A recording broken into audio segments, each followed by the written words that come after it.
बूढ़ी दादी का अंडरग्राउंड खजाना।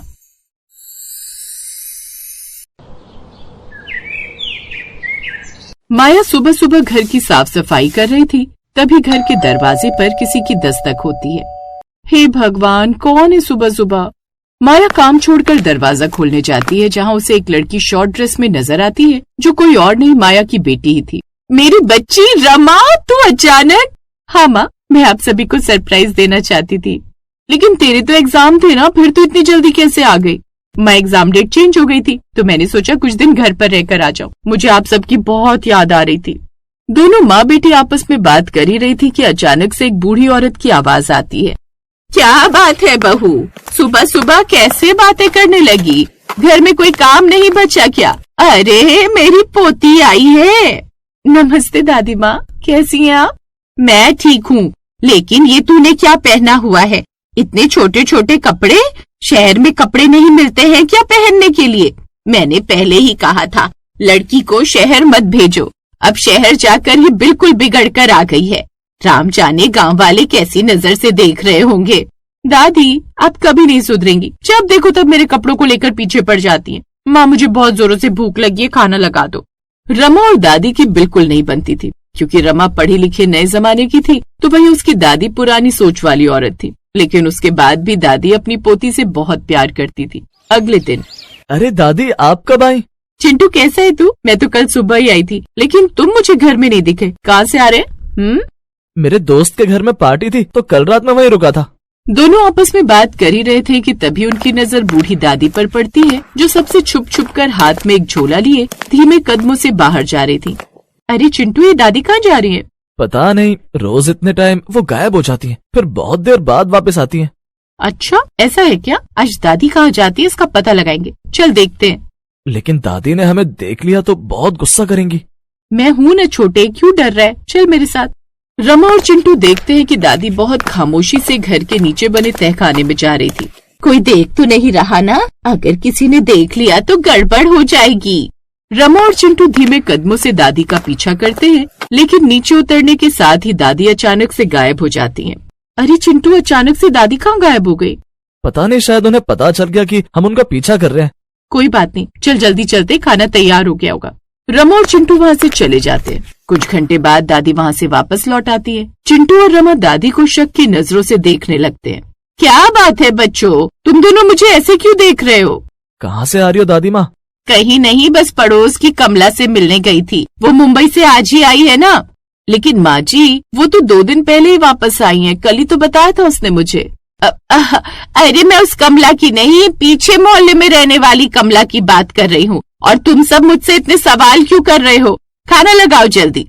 कुछ तो गड़बड़ है, पता करना पड़ेगा दादी अचानक कहाँ गायब हो गई थी। कहीं कोई अंडरग्राउंड खजाना तो नहीं छुपा रही है। रमा रोज दादी पर नजर रखने लगती है। दादी हर दिन दोपहर के समय घर से एक झोला लेकर निकलती और फिर घंटों बाद घर वापस आती। एक दिन जब दादी हर बार की तरह इस बार भी छुपकर बाहर जा रही थी, तभी रमा उनका पीछा करने लगती है, जहाँ उसे तहखाने का एक बहुत भारी लोहे का दरवाजा नजर आता है, जिस पर एक बड़ा जंग लगा ताला लटका रहता है। अच्छा, तो यहाँ आई है दादी। शायद यहीं छुपा है उनका अंडरग्राउंड खजाना, पता लगाना होगा।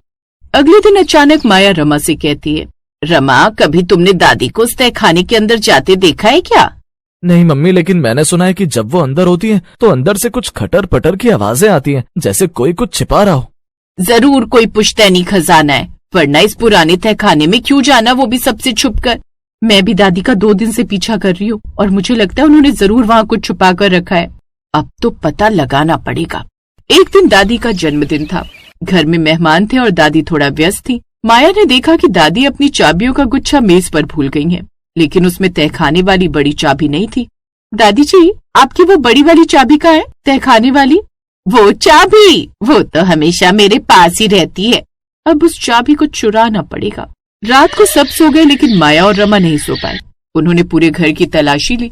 रमा को दादी के तकिए के नीचे से एक पुरानी डायरी मिली। उसमें कुछ अजीब से कोड लिखे थे। मम्मी, ये क्या है? आम का पेड़, नीम की छांव, 3 कदम, चौथा गांव। ये कोई पहेली है रमा, लगता है खजाने तक पहुंचने का रास्ता इसी में छुपा है। अगले दिन सुबह दादी मंदिर जाने की तैयारी कर रही थी। जैसे ही वो घर से निकली, माया और रमा ने डायरी की पहेली सुलझाना शुरू किया। आम का पेड़। हमारे बगीचे में एक पुराना आम का पेड़ है। वो दोनों बगीचे में गए। नीम की छांव। आम के पेड़ के पास एक ही नीम का पेड़ था, उसके नीचे 3 कदम। रमा ने उस जगह से 3 कदम गिने। वहां एक छोटी सी ईंट थोड़ी उठी हुई थी। जैसे ही माया ने ईंट हटाई, उसके नीचे एक छोटी पुरानी लकड़ी की डिब्बी थी। डिब्बी के अंदर से एक लोहे की भारी चाबी निकली, ठीक वैसे ही जैसे तहखाने के दरवाजे पर लगी थी। ये वैसी चाबी है जैसी माँ जी के पास रहती है। लगता है माँ जी ने बहुत बड़ा खजाना यहाँ छुपाया हुआ है। देखा माँ, दादी ने आपकी नाक के नीचे कितना बड़ा काम कर रखा है और आपको भनक भी नहीं लगने दी। कोई बात नहीं, अब माँ जी मुझसे ये खजाना और नहीं छुपा सकती। चलो जल्दी। दोनों तेजी से तहखाने की ओर भागे। माया ने कांपते हाथों से चाबी लगाई और लोहे का भारी दरवाजा खोला। अंदर एक गहरी सौंधी खुशबू ने उनका स्वागत किया। ये कैसी खुशबू है? मैंने भी पहली बार इतनी अच्छी खुशबू सूंघी है। जरूर ये कोई बड़ा खजाना है। जल्दी से यहाँ की लाइट जलाओ रमा, मुझे खजाना देखे बिना चैन नहीं आ रहा है। ठीक है माँ। रमा जल्दी से पास के लाइट के बटन को दबाती है और रोशनी करने पर वो देखती है वहां न हीरे थे न सोने के सिक्के, बल्कि बड़े बड़े मर्तबान और मिट्टी के बर्तन सजे हुए थे। सिर्फ अचार और मुरब्बे? भला ये कैसा खजाना है? तभी सीढ़ियों से दादी की आवाज आई। मिल गया मेरा अंडरग्राउंड खजाना। सोचा था तुम दोनों कभी ढूंढ ही नहीं पाओगे। अब माँ जी आप? दादी हम तो बस ऐसे ही। तुम्हें क्या लगा कि मैंने यहाँ पर हीरे जवाहरात छुपा रखे हैं? मूर्ख कहीं की। दादी अब ऐसे भी मत हंसो। भला अचार कौन छुपा कर रखता है माँ जी? ये सिर्फ अचार नहीं है माया, ये मेरी माँ और उनके माँ के हाथ की रेसिपी है जो पीढ़ियों से चली आ रही है। कुछ तो 50 साल से भी ज्यादा पुराने हैं। इन्हें धूप की नहीं, इसी तहखाने की ठंडक और अंधेरे की जरूरत होती है ताकि इनका स्वाद और भी निखर जाए। वाह दादी, इसकी खुशबू तो किसी खजाने से भी कीमती है। माँ जी मुझे माफ कर दीजिए, मैं तो कुछ और ही समझ रही थी। अरे पगली, असली खजाना तो यही है, हमारे घर का स्वाद, हमारी परंपराएं और ये प्यार जो इन्हें बनाने में लगता है। और हाँ, वो चाबी मैंने जानबूझकर वहां छिपाई थी।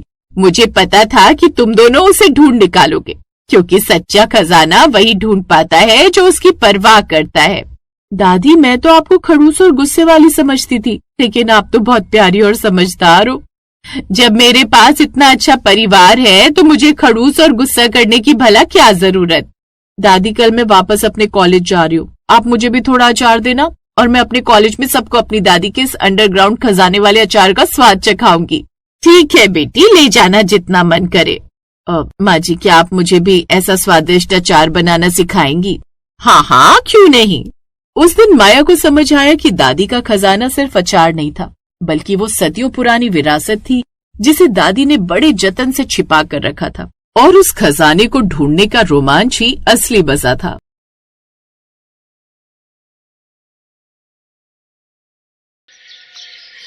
मोहन और मोहित 2 भाई हैं। मोहन बचपन से ही चालाक है और मोहित बचपन से ही अकलकान था। इसीलिए उन दोनों के पिता हरिहर हमेशा चिंता में ही रहते थे, खासकर अपने छोटे बेटे को लेकर। मोहित मोहन से 2 साल छोटा था। मोहन जब 20 साल का हुआ तब हरिहर ने रुक्मणी नाम की एक लड़की से उसकी शादी करवा दी। ये देखकर मोहित भी अपने पिता के पास जाकर जिद करने लगा। पिताजी, मुझे भी शादी करनी है। आपने भैया की शादी करवा दी, मेरी भी करवा दीजिए ना। बेटा अब तुमसे कौन शादी करेगा? एक काम तो ठीक से नहीं कर पाता। मेरे जाने के बाद क्या खाएगा तू और बीवी को क्या खिलाएगा? वो मैं संभाल लूंगा, आप शादी करवा दीजिए ना। हरिहर 1 मिनट के लिए राजी भी हो गया, लेकिन मोहित ने ये होने नहीं दिया। उसने कहा, पिताजी आपके बाद इस अकल के अंधे को मुझे ही संभालना होगा। इसे खिलाने पिलाने में मेरे पैसे खर्च होंगे, लेकिन मैं इसकी बीवी को नहीं पाल सकता। लंगर नहीं खोल रखा है मैंने। हे भगवान, मैं क्या करूं? अपने छोटे बेटे को मरने के लिए छोड़ दूं क्या? कुछ तरकीब तो सोचनी ही होगी। हरिहर ने मोहित के लिए एक नया घर बनाने का सोचा। मोहित ने कहा, मैं ज्यादा जगह नहीं छोड़ सकता। घर के पीछे बगीचे में बनाइए नया घर। अब वहां? लेकिन वहां तो कुआं है बेटा। फालतू का कुआं कब से बंद होकर पड़ा है, उसे तोड़कर उसके ऊपर ही घर बनाइए। मैं और जगह नहीं दे सकता। कुछ दिन बाद मेरे बच्चे होंगे, उनके लिए जगह तो चाहिए ना। हरिहर ने बहस नहीं की। हरिहर के पिता जमींदार के घर पर हिसाब किताब लिखने का काम करते थे और उसके बाद से हरिहर के पिता ने इस कुएं को भी बंद कर दिया। तब से ये कुआं ऐसे ही पड़ा हुआ है, उधर कोई जाता भी नहीं है। मोहन ने अपने सगी भाई को सिर्फ उतनी ही जगह दी। हरिहर ने कुआं तोड़कर उस जगह पर एक घर बना दिया। वो घर कम और झोपड़ी ज्यादा थी। उस झोपड़ी में हरिहर मोहित को लेकर रहने लगा। रुक्मणी ने एक वक्त का खाना देना भी बंद कर दिया। हरिहर ने बड़े दुख के साथ मोहित से कहा, अब मोहित बेटा, मुझे लगता है बहुत जल्दी मेरा बुलावा आ जाएगा। तुझे अकेले ही रहना होगा। नहीं पिताजी, ऐसा मत बोलिए ना, आपके बिना मैं कैसे जिंदा रहूंगा। कैसे भी करके रहना पड़ेगा बेटा। मोहन से मेरा भरोसा उठ गया है। अब सब कुछ भगवान भरोसे है। और उसी रात जब हरिहर सोया हुआ था, एक सांप ने उसे काट लिया और नींद में ही हरिहर चल बसा। सुबह मोहित ने ये देखा और रोने लगा। पिताजी, ये क्या हो गया? घर के अंदर सांप कहाँ से घुस आया? पिताजी नहीं। हरिहर का अंतिम संस्कार किया गया। उसके बाद रुक्मणी ने मोहन से कहा, सुनो, अभी भी वक्त है। 4 लोगों को बुलाकर बंटवारा करवा लो। बाद में तुम्हारा भाई ज्यादा हिस्सा मांगने लगेगा तो क्या होगा? हाँ, तुमने सही कहा। मैं आज ही इंतजाम करता हूँ। मोहन गांव के लोगों को बुला लाया और बंटवारा कर डाला। तभी सुन लो, पिताजी ने वो नया घर मोहित को दिया है और ये पुराना घर मुझे दे दिया है। लेकिन भैया, मोहित जो है जिंदगी भर उस छोटी सी झोपड़ी में कैसे रहेगा भाई? क्यों नहीं रह पाएगा? उसकी तो शादी भी नहीं होगी। एक आदमी के लिए वो झोपड़ी काफी है। मोहित को इन सब चीजों से कुछ फर्क नहीं पड़ता था। वो अभी भी अपने पिता के शोक में डूबा था। सबके सामने बंटवारा हो गया और मोहन खुशी खुशी अपनी बीवी को लेकर रहने लगा। दोनों ने मोहित से हाल पूछना भी बंद कर दिया। रुक्मणी हर रोज अच्छा अच्छा पकवान बनाती और मोहित झोपड़ी में बैठकर सूखे साग उबाल कर खाता। मोहित हर रोज तालाब के पास साग लेने जाने लगा और एक दिन दोपहर को उसने एक लड़की को तालाब में कपड़े साफ करते हुए देखा। उस लड़की का नाम मालती था। मालती गांव की ही लड़की थी। वो अनाथ थी और लोगों के घर पर काम करती थी। मालती ने भी मोहित को देखा। तुम हर रोज यहाँ साग लेने आते हो क्या? हाँ, और तुम? मैं कभी कभी आती हूँ कपड़े धोने, लेकिन अब से रोज आऊंगी। मोहित बुद्धू था लेकिन प्यार का इशारा समझ गया। दोनों हर रोज मिलने लगे और दोनों में प्यार बढ़ने लगा। मोहित ने मालती से कहा, मालती, तुम मुझसे शादी कर ले। अच्छा, बहुत शौक है शादी का। शादी के बाद मुझे रखोगे कहाँ? उस झोपड़ी में? और खिलाओगे क्या? सूखे साग? क्यों, तुम मेरे साथ सूखा साग नहीं खा सकती? खा सकती हूँ, लेकिन सच बताऊं तो इस दुनिया में पैसा ही सब कुछ है। कुछ करो मोहित, काम धंधा ढूंढो, फिर हम दोनों शादी करेंगे और कहीं दूर चले जाएंगे। मोहित काम ढूंढने लगा, लेकिन गांव में सभी को पता था कि मोहित से कोई काम होता नहीं है, इसीलिए किसी ने भी मोहित को काम नहीं दिया। ऐसे ही कुछ महीने बीत गए। मोहित की झोपड़ी के अंदर कभी कभी सांप घुस आता था। मोहित खिड़की बंद करके सोता, तब भी सांप आ जाता था। इस बात से भी मोहित बड़ा परेशान था। ये सांप कहाँ से आ रहा है? ऐसे घर में मैं मालती को कैसे रखूंगा जहाँ हर रात सांप घुस आता है? लानत है मुझ पे, कोई काम भी नहीं मिल रहा है। देर रात हो गई थी। तभी मोहित ने देखा कि एक सांप घर के कोने में बैठ गया। मोहित ने एक लाठी से सांप को हिलाया और वो सांप डरकर खटिये के नीचे चला गया और एक गड्ढे से जमीन के अंदर चला गया। ये सांप तो जमीन के अंदर चला गया। ये जमीन नीचे से खोखली है क्या? ओह हाँ, यहाँ तो कुआं था। जरा देखो तो, इस सांप को यहाँ से बाहर निकालना ही होगा। मोहित ने उस गड्ढे के अंदर झांका और उसे कुछ चमकीली चीज दिखी। मोहित ने लाठी घुसाई और लाठी में अटक कर जो चीज बाहर आई उसे देखकर मोहित के होश उड़ गए। अरे, सोने का हार! ये तो कमाल हो गया। सोना मिला है मुझे। मोहित ने तुरंत खोदना शुरू किया। अंदर से वो सांप निकलकर झोपड़ी के बाहर भाग गया और मोहित को ढेर सारा सोना मिला। सोने से कुआं भरा हुआ था। वो सोना मोहित के हाथ में आ गया।